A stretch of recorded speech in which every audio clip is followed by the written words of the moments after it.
నంద్యాల జిల్లా శ్రీశైలం ఘాట్ రోడ్లో ట్రాఫిక్ స్తంభించింది. రథసప్తమికి తోడు వరుస సెలవులు రావడంతో భక్తులు శ్రీశైలం ఆలయానికి పెద్ద సంఖ్యలో తరలివస్తున్నారు. దీంతో శ్రీశైలం నుండి ముఖద్వారం వరకు ట్రాఫిక్ నెమ్మదించింది. ట్రాఫిక్ నిలిచిపోవడంతో భక్తులు తీవ్ర ఇబ్బందులు పడుతున్నారు.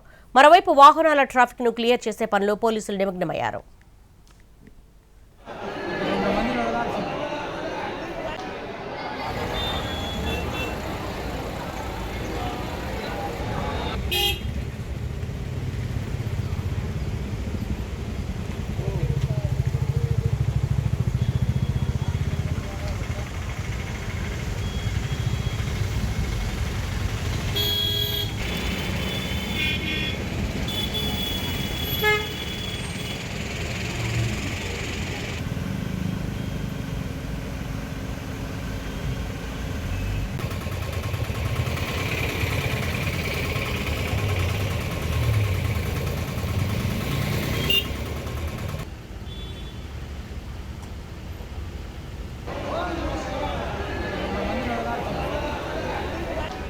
ప్రస్తుతం మనం చూస్తున్న దృశ్యాలు శ్రీశైలం ఘాట్ రోడ్లో విపరీతంగా ట్రాఫిక్ స్తంభించింది. వరుస సెలవులు కావడం, అందున రథసప్తమి పుణ్య పర్వదినం కావడంతో భక్తులు శ్రీశైల ఆలయానికి పెద్ద సంఖ్యలో తరలి వస్తున్నారు.